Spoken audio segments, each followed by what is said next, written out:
Então, maravilha. Então, eu vou falar aqui sobre comunicação, fotografia e ambientalismo em tempos de pós-verdade, né?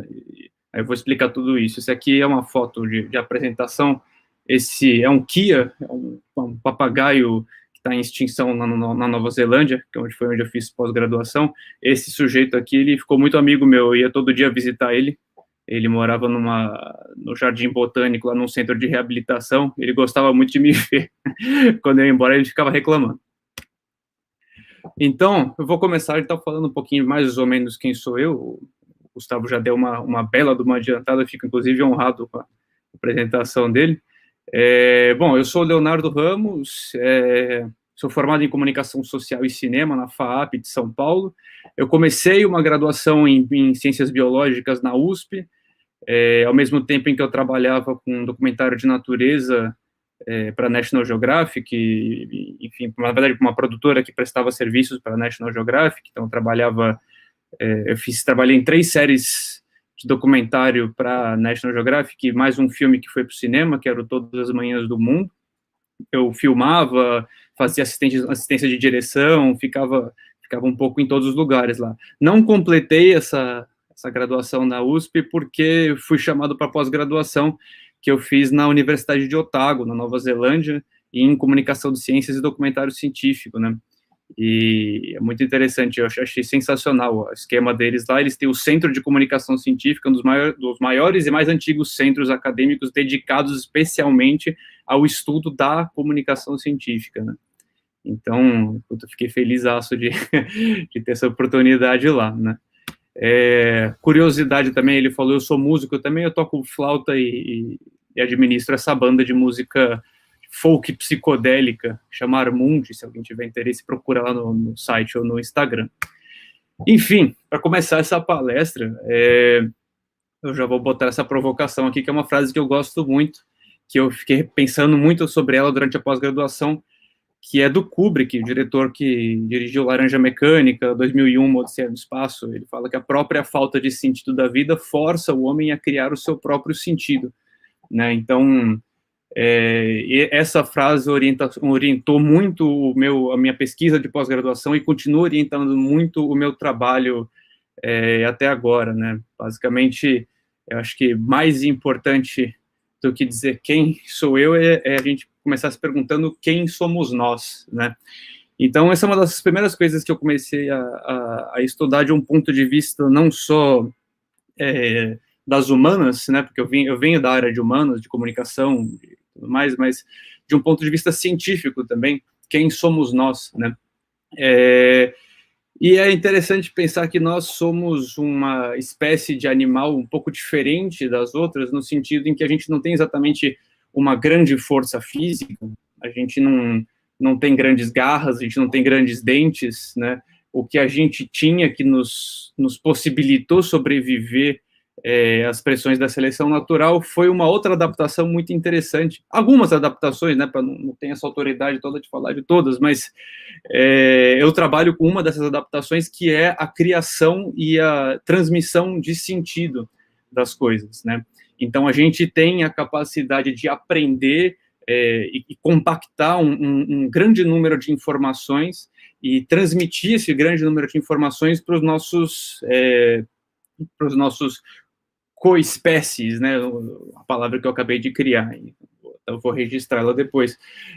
Mas a gente tem essa capacidade de encapsular muito conhecimento, de compactar muito conhecimento e transmitir ele, né? De forma que, por mais que a gente seja um animal relativamente frágil, relativamente barulhento, principalmente quando a gente é pequeno, né? A gente nasce e passa uma boa parte da nossa infância muito dependente dos nossos pais, né? Sem capacidade de comer, sem capacidade de nos defender, né? E também inutilizando pelo menos um dos nossos pais, né? Então, foi muito importante essa adaptação evolutiva, que era a de encapsulamento de sentido. Então, eu trabalho com essa adaptação biológica, digamos assim, né? E que é a criação e transmissão de sentidos, né? E uma das coisas interessantes que eu comecei vendo na pós-graduação, que me provocou muito pensamento, foi essa frase desse psicólogo, Jerome Brunner: a memória pode servir a muitos mestres que não a verdade, né? Porque se você for pensar de um ponto de vista evolutivo, não existe exatamente uma grande vantagem em a gente saber da verdade, em a gente ter contato com a verdade, né? O que existe é uma vantagem evolutiva em que nós, dentro da nossa pequena comunidade de seres humanos, vivamos uma narrativa em comum que nos possibilite nos ajudar, né? Então, ele acrescenta dizendo que se a memória ela é imperfeita, isso é quase proposital, mas eu não estou aqui para falar de design inteligente, pelo amor de Deus, né?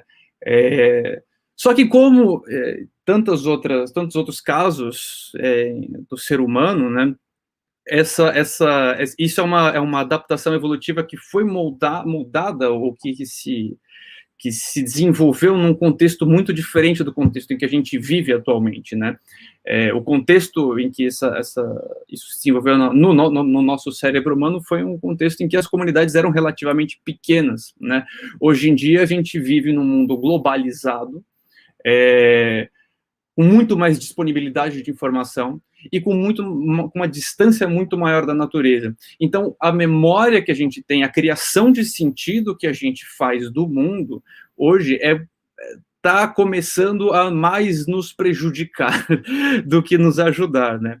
A partir dessa noção, eu começo a construir um conceito do que seria uma comunicação científica um pouco mais eficiente para responder aos tempos em que a gente vive, né? Um parênteses interessante é de falar do trabalho desse sujeito chamado Joseph Campbell, que eu estudei muito durante a faculdade de cinema, e não à toa, porque o Joseph Campbell, ele pegou o que... Ele fez um trabalho, era um antropólogo, era amigo do psicólogo Carl Jung, e ele comparou a mitologia e os rituais de seres humanos do planeta inteiro, e ele encontrou algumas recorrências, algumas coisas muito, muito parecidas em todos eles, que o levou a formular algumas hipóteses sobre que tipos de mecanismos narrativos que o ser humano gera que não tenham também uma função quase biológica de nos ajudar a viver com nós mesmos, né? O que isso significa, e é o trabalho que o Campbell, a conclusão que o Campbell chega é que a gente está acumulando cada vez mais explicações para o funcionamento da realidade exterior, né, por meio da ciência, o que é maravilhoso. A ciência substituiu a religião enquanto fonte de explicações para os fenômenos da natureza, né? O que é muito interessante. Mas a ciência ainda não substituiu a religião enquanto forma de lidarmos com nós mesmos, né? E quando eu falo de religião, não estou querendo dizer necessariamente cristianismo, não estou nem querendo dizer se você acredita em Deus ou não. Isso, na verdade, não chega a ser o ponto. Mas existe aí um fator que é o fator de procedimentos psicológicos que ainda não estão perfeitamente claros, que ajudam o ser humano a conhecer a realidade e lidar consigo mesmo, lidar com o seu próprio cérebro, né? Uma das provas mais interessantes que eu acho de funcionamento dessas estruturas mitológicas que o Campbell descreve é que elas são aplicadas em boa parte dos filmes e narrativas, principalmente hollywoodianas de hoje, né? Então, esse livro, O Herói de Mil Faces, do Campbell, em que ele descreve a jornada do herói, era o livro de cabeceira de um sujeito chamado George Lucas. E em cima desse livro, ele escreveu Star Wars, que foi um sucesso absurdo, né? E outros filmes seguem essa mesma estrutura. De forma que me parece que aí existe, me parece não, isso é já bem demonstrado e bem conhecido, que existe uma estrutura narrativa que ressoa com a nossa psicologia e nos ajuda a conhecer o mundo de uma forma que a ciência está começando agora a entender, né? Esse sujeito aí é o Dr. Anil Seth, ele é professor de cognição e computação neurocientífica da Universidade de Sussex. Tem uma palestra interessantíssima, esse aqui é o ícone da palestra, ela fica mais fácil de encontrar, tem no YouTube, é uma palestra do TED que ele faz, né? É uma palestra interessantíssima que chama Nosso Cérebro Alucina a Nossa realidade consciente, né? Basicamente, o que ele está explicando é que o que a gente entende como realidade, o que a gente olha em volta, entende essa narrativa de mundo, o que a gente vê, o que a gente sente, o que a gente acha, na verdade, isso é uma conclusão que o nosso cérebro chega a partir de impulsos, de informações sensoriais da visão, da audição, do olfato, etc. Mas não é a realidade, né? A realidade em si, na verdade, eu temo, espero estar errado, mas eu temo que a gente nunca vai ter um contato direto com a realidade, porque essa realidade, além de tudo, ela é bolada pelo nosso cérebro cria um palpite, é a palavra que esse professor usa, nosso cérebro cria um palpite do que seria a realidade com base, primeiro, nos nossos sentidos, e segundo, com base no que a gente já espera ver da realidade, né? Essa ilusão de ótica aqui é muito famosa, acho que a maioria das pessoas já conhece, né? Mas é um exemplo que ele dá para explicar isso, né? O nosso cérebro está vendo que o quadrado A e o quadrado B têm, na verdade, a mesma cor. Mas como o nosso cérebro também está filtrando essa informação com base na expectativa de realidade que a gente tem, ele separa isso aqui como o A como mais escuro e o B como mais claro, né? Se alguém não viu essa ilusão de ótica e está duvidando de mim, pode... Cadê? Aí, ó, pronto. Consegue já demonstrar por A mais B, né? Enfim, é o mesmo quadrado, né? Opa, volta. Não, isso.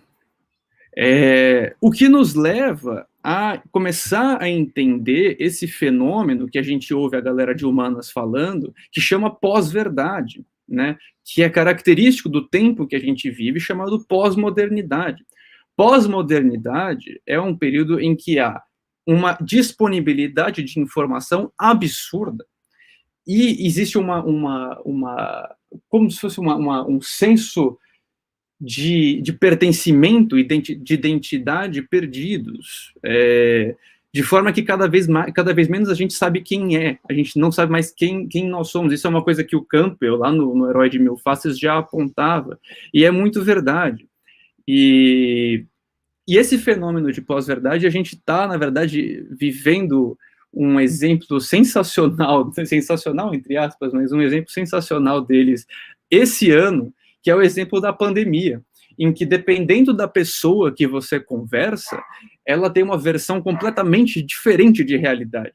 Algumas pessoas têm essa versão de realidade de que não existe coronavírus. Algumas pessoas têm uma versão de realidade de que existe, mas é só uma gripezinha. Outras pessoas têm uma versão de realidade que diz que a gente está vivendo uma pandemia que a gente não pode sair de casa, né? A ciência, na verdade, diz isso, né? Que a gente está vivendo uma pandemia que é perigosíssima e que a gente tem que se cuidar, né? Mas o que a ciência diz, a gente começa a observar empiricamente, cada vez mais com provas concretas, o que a ciência diz, na verdade, é um pouco irrelevante para algumas pessoas. E isso é muito perigoso, porque a gente, além de estar vivendo um período de pandemia, a gente está vivendo um período de agravamento de questões ambientais seríssimas que podem colocar em risco a humanidade inteira, né?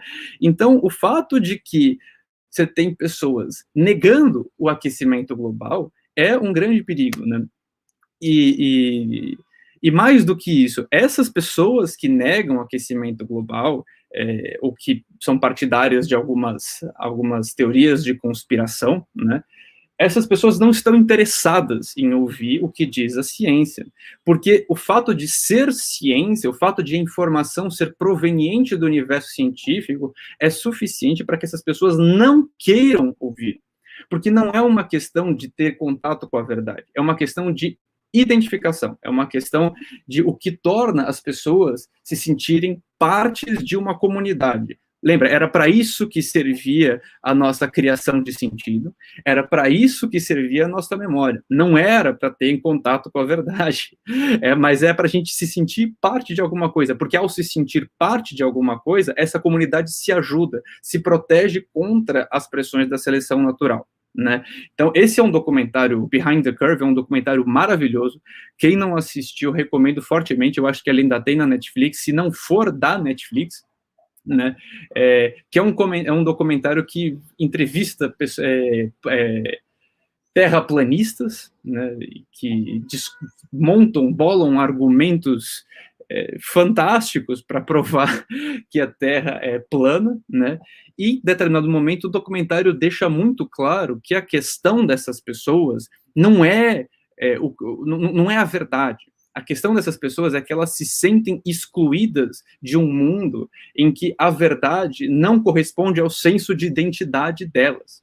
Né? Então, você falar para um terraplanista que a Terra é curva é o que ele mais quer ouvir. Você falar para um terraplanista que a ciência diz que a Terra é plana, que a Terra é curva, é o que ele mais quer ouvir. Isso não vai convencê-lo do contrário. Aliás, pelo contrário, falar para um terraplanista que a Terra é curva porque a ciência assim diz, é o que mais fortalece ele. Né? Isso a gente vê em âmbitos políticos agora também. Isso a gente vê em âmbitos da saúde, como a galera dos antivacinas. Enfim, para citar alguns exemplos. Né? O que, do meu ponto de vista de comunicólogo, significa o seguinte: transmitir uma mensagem de sustentabilidade usando um sistema simbólico, um universo léxico científico, pode distorcer a mensagem, pode prejudicar a mensagem, se o interlocutor está predisposto a dispensar esse sistema como algo negativo. Bom, isso aqui para quem não estuda a comunicação, é muita informação de uma vez, né? E já começa a provar um pouco o meu ponto, né? Para a gente entender uma informação, a gente precisa ter algum repertório por trás para entender o que significam esses termos. O que significa sistema simbólico? O que significa universo léxico? Né? O que significa interlocutor? O que significa o interlocutor estar predisposto a pensar em algo, né? ou considerar algo? Tem a ver um pouco com aquela história do nosso cérebro alucinar a realidade, né? A partir não só dos nossos sentidos, mas também a partir do que a gente espera ver na realidade, né? Então, para esclarecer um pouco esse modelinho de comunicação e dar para vocês esse repertório, né, do que significa isso que eu estou falando, eu vou trazer aquele modelinho de comunicação que os professores de literatura mostravam para a gente na escola: emissor, mensagem, e-mail, interlocutor, feedback, né? Explicava ele mais ou menos. Emissor somos nós que queremos transmitir uma mensagem, né? Uma mensagem, ela não é tangível se ela não for encapsulada em um sistema simbólico, que pode ser a sua linguagem, português, inglês, ou pode ser fotografia, ou pode ser música, né? O meio é por onde você vai transmitir essa mensagem. Então, um livro, né? Ou um CD, né? Ou uma palestra, né? E o interlocutor é quem, a princípio, vai receber essa mensagem, né? É quem vai interagir com essa mensagem. Por que eu falo interagir? Porque esse interlocutor vai receber essa mensagem e ele vai interpretá-la de acordo com o próprio sistema simbólico e com o próprio repertório. O que significa na prática? Se você chegar para um terraplanista e falar a ciência disse que a Terra é curva, ele vai interpretar isso como eu estou certo, porque a ciência está falando contra mim. E o objetivo dele é ser contra a ciência, para definir a própria identidade a partir do negacionismo do outro, né? Nós também temos o nosso próprio sistema simbólico e o nosso próprio repertório, né? E essa comunicação, ela é circular. Daí vem esse feedback, né? Depois, se isso não estiver muito claro, eu posso explicar de novo, mas é porque também não quero me deter demais nisso, né? E, concluindo essa parte da comunicação, eu digo o seguinte: comunicação é a capacidade de formular e encapsular a sua mensagem em diversas línguas para efetivamente transmiti-la ao seu interlocutor, levando em consideração o input que ele mesmo trará sobre a informação. né? O que ele vai inferir sobre a sua informação é tão importante quanto o que você está inferindo sobre a sua própria informação, né? Comunicação não é esperar que o seu interlocutor aprenda a sua língua para ouvir a sua mensagem, né? Então, se eu quero falar com uma pessoa que fala francês, eu tenho que aprender a falar francês. Eu não posso ficar sentado esperando que ela aprenda português, para então entender o que eu quero dizer para ela, não é mesmo? Isso é muito bem ilustrado nesse filme. Recomendo para quem não assistiu esse filme, foi nomeado ao Oscar em 2013, chama No, com o Gael Garcia Bernal, que é um excelente ator, né? E esse filme, rapidamente, ele conta a história do final da ditadura do Pinochet no Chile. Pinochet foi um ditador terrível, matou muita gente, torturou muita gente, foi uma grande ameaça à liberdade de expressão, a liberdades individuais, né? E eventualmente o Pinochet, ele abriu um plebiscito para que o povo chileno votasse se ele queria que ele continuasse no poder ou não, né? E aí, assim, abriram-se duas campanhas, né, políticas, a galera a favor do sim, do Pinochet, e a galera a favor do não, que o Pinochet não se reelegesse, né?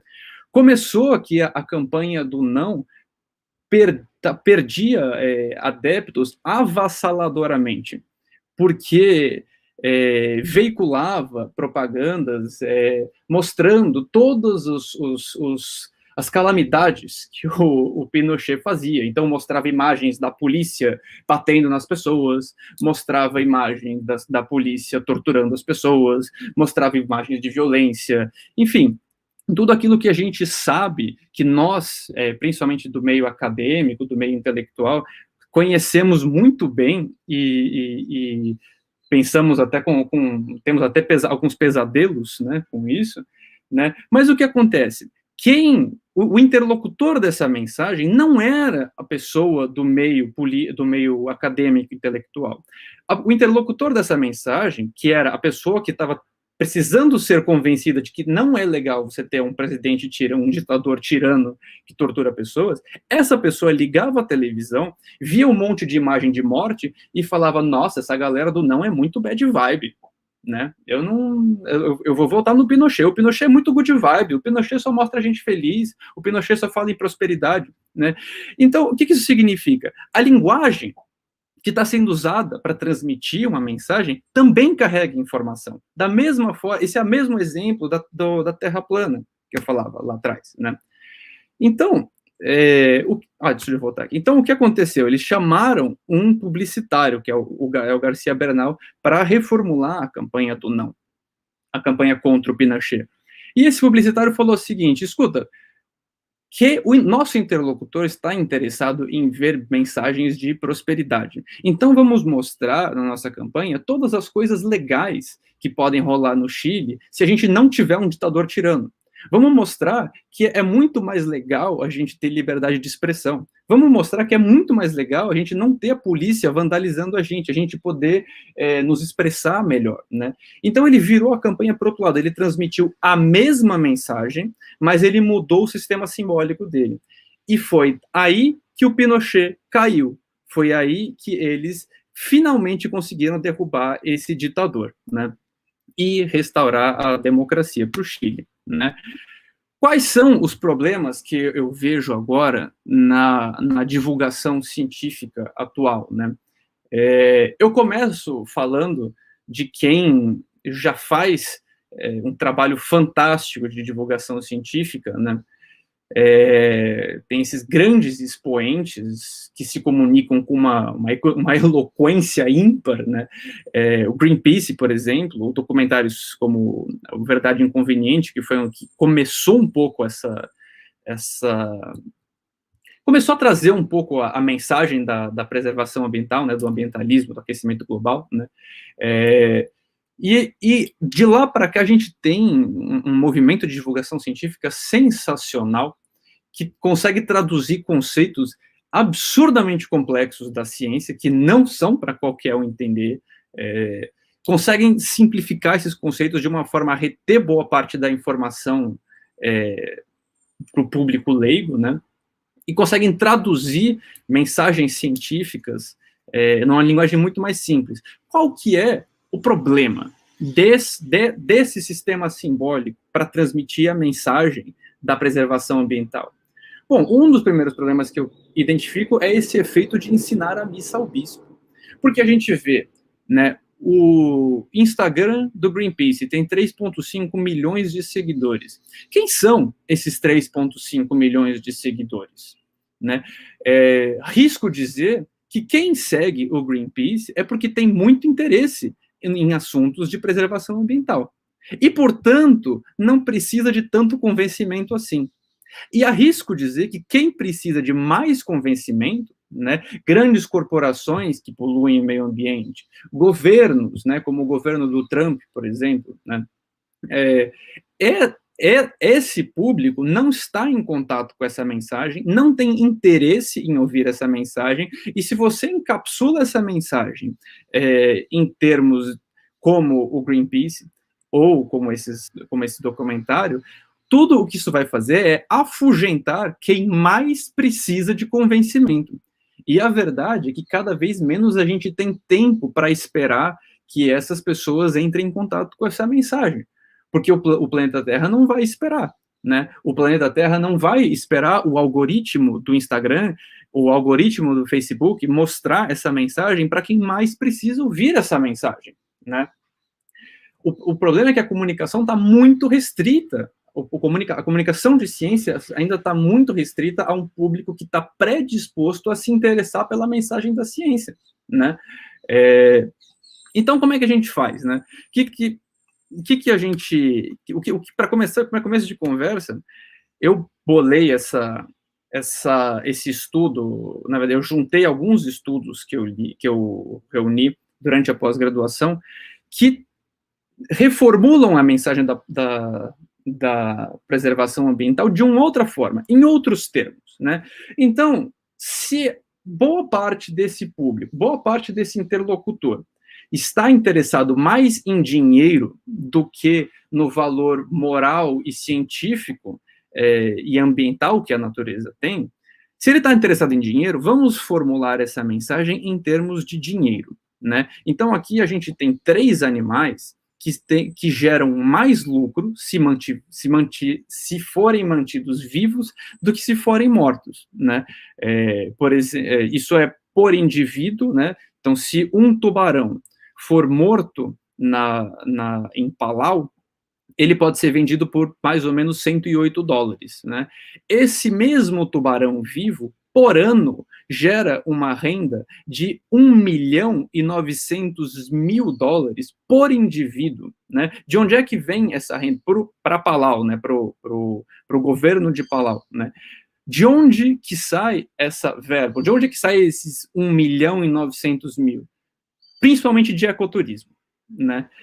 A mesma coisa com um elefante morto na África vale mais ou menos $21.000. Um elefante vivo na África vale mais ou menos $1.600.000 por indivíduo por ano. Mesma coisa com um gorila, né? Então, eu enfrentei algumas críticas com esse estudo, porque de pessoas falando que, aí você está reduzindo a importância do meio ambiente a argumentos financeiros, a argumentos monetários. E o que eu digo é o seguinte, a gente está reformulando essa mensagem de uma forma que as partes interessáveis também ouçam, também entrem em contato com essa mensagem, né? Então, eu fiz esse documentário, tá no YouTube também, para quem tiver interesse de assistir. Eu fiz esse documentário de conclusão da minha pós-graduação. Minha pós foi em comunicação de ciências, mas também em documentário científico, documentário de natureza, né? Em que eu, de várias maneiras, reformulo essa mensagem para tentar atingir um público um pouco diferente, né? Porque, pensando em documentário científico, né, você fecha o olho e pensa em documentário científico, você já consegue pensar mais ou menos numa mesma gramática visual, né? Mais ou menos a imagem com mais ou menos a mesma cor, mais ou menos o mesmo tipo de edição, mais ou menos o mesmo tipo de trilha sonora, mais ou menos o mesmo tipo de informação, mais ou menos o mesmo tipo de narração, né? Para quem está no meio, lógico, existem grandes nuances. Para quem está fora do meio do documentário científico, é tudo igual, né? Eu entendo muito bem essa percepção de que quem está de fora vê como tudo igual, porque eu toco música celta, eu toco música irlandesa. Para quem não conhece música irlandesa, acha que é tudo música do Senhor dos Anéis, é tudo igual. Mas para mim, que estudo isso há mais de 10 anos, né, eu sei que existem muitas nuances na música irlandesa, e você pode falar muita coisa dentro da gramática da música irlandesa. A mesma coisa você pode falar, eu posso falar sobre a linguagem do documentário científico, né? Então fiz esse documentário, primeiro, utilizando uma estética completamente diferente do que está acostumado dentro do documentário científico, justamente para não provocar aquele preconceito estético, né, que eu chamo, das pessoas. Eu falo muito de economia sustentável nesse documentário. Economia sustentável é justamente essa noção de que se a gente investir agora em sustentabilidade, mais para frente a gente vai ter lucro, né? Então, para quem está preocupado com o preço do petróleo subir nas próximas décadas, comece a investir agora em energia elétrica, daqui a algumas décadas não vai ter que pagar conta de luz, né? Isso pesa no bolso de uma empresa, por exemplo, como o Walmart, que há um tempo atrás tem um livro sensacional, esqueci de botar aqui, sobre isso, depois eu preciso consultar o nome dele, mas que fala exatamente isso. O Walmart resolveu investir em trocar todas as suas lâmpadas de filamento por lâmpadas fluorescentes ou de LED, se eu não me engano, e numa política de fazer todos os seus funcionários desligarem o monitor durante a noite, né? Com isso, eles não só economizam milhares, talvez milhões de dólares por ano, como também eles acabam preservando o meio ambiente, né? A mesma coisa com o ecoturismo. Então, tem uma história no Pantanal de um sujeito que eu entrevistei uma vez no Pantanal, cujo avô ia para lá para matar onça. O trabalho desse avô, do sujeito que eu entrevistei, era matar as onças do Pantanal, porque a onça comia gado, e gado era a maior fonte de renda para quem tinha o seu negócio no Pantanal. E essa galera está interessada em botar comida na mesa da família, não está interessada necessariamente em preservar o meio ambiente, que para eles não significa grande coisa, né? O que aconteceu? Começou-se a perceber que uma onça viva gera muito mais renda para as regiões, para os pantaneiros, do que uma onça morta. Porque se uma onça for assassinada, ela vai aí poupar um prejuízo de alguns milhares de reais, né, de gado que gado que seria preservado. Por outro lado, essa onça viva, ela gera uma renda muito maior com ecoturismo, né? Então, e o ecoturismo, ele é uma coisa interessantíssima, porque ele aproxima as pessoas da experiência do que é a natureza, do que é o meio ambiente. A gente vive em cidade, a gente está com a nossa cabeça no nosso trabalho, nos nossos deveres cotidianos, não necessariamente a nossa psicologia está organizada em torno da importância do meio ambiente, né? Mas se a gente chega lá e sente o Pantanal, vê uma onça, né? Se a gente vê uma onça no Pantanal, a gente tem uma conexão com aquilo. Eu não estou falando de espiritualidade, pelo amor de Deus, eu não vou entrar nesse âmbito, mas eu estou falando de a gente ter uma conexão não conceitual. A gente não colocou em palavras o que é a experiência de estar no meio da natureza, em contato com esse animal. E eu garanto para vocês que olhar no olho de um animal desse, que seja 5 metros de um animal desse, causa um profundo impacto. A experiência produz um grande impacto na gente, muito mais, né, como disse o nosso amigo Bruno, muito mais, aliás, Bruno não, o César, muito mais do que você ler um artigo sobre a importância da preservação das onças, né?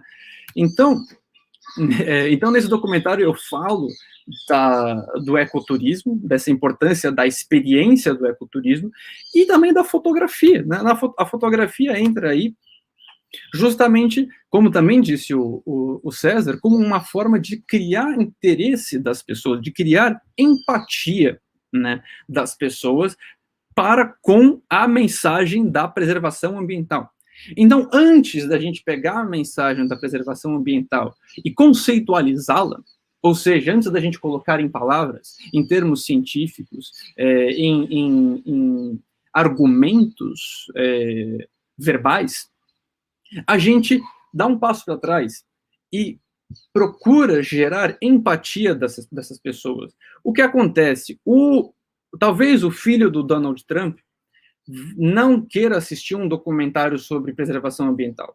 Talvez o filho do Donald Trump não ache que seja tão importante assim. Mas talvez o filho do Donald Trump olhe para essa foto e fale, puxa, que bicho bonito, que bicho simpático, né? E em momento nenhum não está escrito nessa foto, preserve o meio ambiente, né? Mas está escrito nessa foto, né? Esse bicho é simpático, né? E isso pode ser justamente a semente de empatia para com o meio ambiente que estava faltando, né? Então, por isso que... Então, aí entra a fotografia no meu trabalho, né?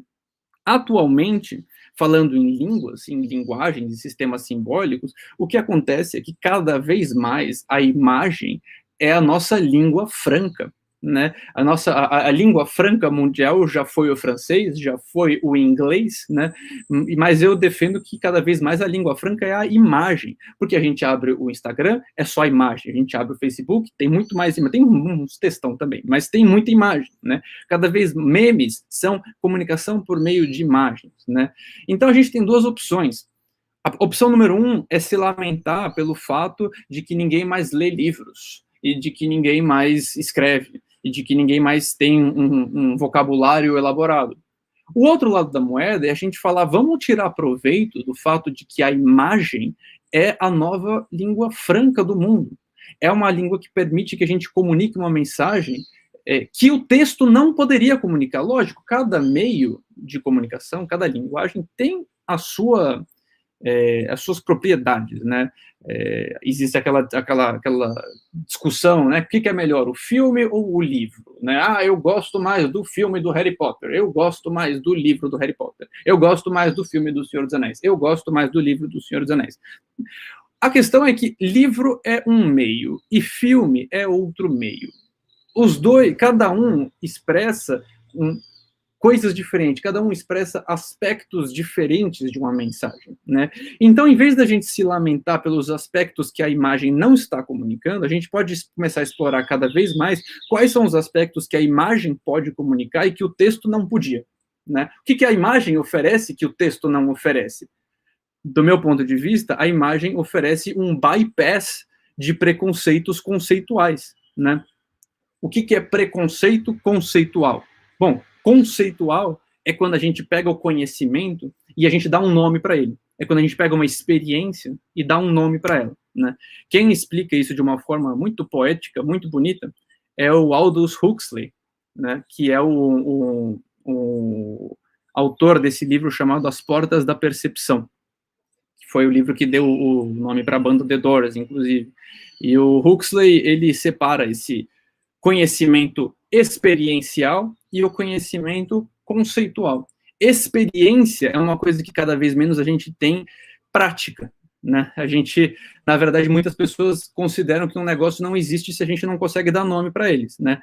De novo, não estou falando em alma, não estou falando em espírito, eu fico repetindo esse ponto porque é o primeiro ponto que a pessoa sempre ataca e não estou falando absolutamente nada a respeito, né? Quem faz terapia, por exemplo, quem estuda psicologia, por exemplo, sabe muito bem que existem coisas que a gente, às vezes, a princípio não tem nome para elas, mas eventualmente a gente consegue dar um nome para elas, né? E quem é cientista sabe que muitas vezes a gente está tentando descrever um fenômeno da natureza que a gente não consegue entender, mas a gente consegue observar, sentir, perceber, né? Então, o que eu estou falando é assim, vamos... e o que o Huxley fala também é, não se questiona a importância do conhecimento conceitual, dos escritos, das palavras, do verbo, né? Os estudos científicos são importantíssimos e fico muito feliz que a gente está atravessando uma fase em que o conhecimento científico cada vez mais se aprofunda dentro das academias, né? E não mais como era na Idade Média, que o conhecimento científico era queimado nas fogueiras, né? Por outro lado, é importante que a gente preste atenção também no conhecimento da experiência, né? Fica... Ixi, peraí. Tá. Então fica essa dica que o Huxley dá, que foi um insight que ele teve, e que a psicologia também descreve com outro sistema simbólico, né? E que, enfim, a mitologia que o Campbell descrevia lá atrás também descrevia com outro sistema simbólico, né? Fica essa mensagem de a gente prestar atenção na experiência. E, de repente, a experiência pode ser a forma de comunicar a importância da preservação ambiental. Experiência pode ser muito mais facilmente comunicada por uma fotografia do que por um texto, né? Então, essa foto, por exemplo, foi uma foto que eu tirei da Via Láctea, eu cito ela nesse artigo que eu escrevi esse artigo para essa revista chamada Photography Life, né? Que é uma revista de fotografia sensacional, para quem tem interesse, sugiro dar uma olhada. Eu já estou acabando, eu estou vendo que o meu tempo aqui está começando a se esgotar, mas eu já estou no finzinho, né?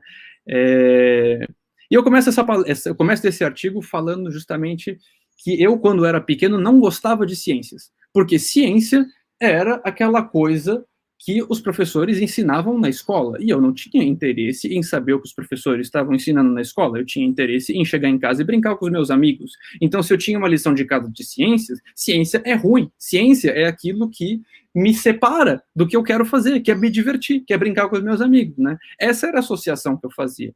Eu só fui começar a me interessar por ciência, me interessar por natureza e, por consequência, por preservação ambiental, quando o meu pai, que é fotógrafo, começou a me levar para trilhas no meio da natureza e botou uma câmera fotográfica na minha mão e falou, toma, fotografa, né? E eu comecei a gostar disso, porque apesar de eu não gostar de ciência, ou do que eu achava que era ciência, eu falava que eu queria ser astronauta. Porque, para mim, naquela época, astronauta é um sujeito que coloca uma roupa muito bonita, uma roupa muito legal, muito elegante, e sai andando pelo espaço, sai vendo estrelas, né?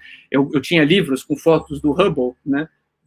Das galáxias, dos planetas. Eu achava aquilo sensacional.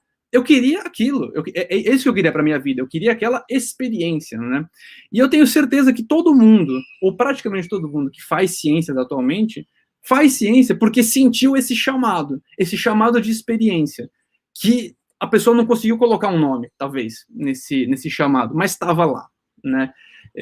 Foi o que despertou essa vontade de conhecer mais, de ir atrás, né? É o que nos motiva, é o que motiva os cientistas a continuar insistindo, por mais que os dados neguem, por mais que os dados estejam errados, por mais que a pesquisa não leve a nada, por mais que seja difícil, por mais que seja mal financiado, por mais que seja mal valorizado, né? Por mais que às vezes o governo não dê para nós o incentivo que a gente gostaria de ter, o valor que a gente gostaria de ter, a gente ainda tem aquela vontade, porque tem uma coisa que comunica com a gente, assim, tem alguma coisa que fala com a gente que a gente não consegue dar um nome. O que é isso que faz a gente querer continuar indo atrás, né, desse conhecimento, né? Enfim, falei demais, passei do meu tempo, desculpem, e obrigado pela presença. Se alguém quiser trocar uma ideia mais a fundo, quiser mais indicações, ou quiser me indicar alguma coisa, quiser questionar alguma coisa que eu falei, manda um e-mail, meu e-mail é esse aqui, lndcmr@gmail.com, tem o meu site também, com o meu portfólio, que é o thekiwi.com.br, meu Instagram, que eu posto minhas fotos, que é o Leo The Kiwi, e o meu Facebook, que é o Leonardo Gaios. E, bom, é isso aí. Muito obrigado, gente. A gente é que agradece, Leonardo. Foi muito informativo e muito legal. Muito obrigado. Me interesso muito por essa área, assim, divulgação científica eu não sei nem se é uma profissão, né? Uma vocação muito bonita. Eu acho que a gente ainda mais no momento que a gente está vivendo, uma coisa extremamente necessária e é muito preciso. Muito obrigado.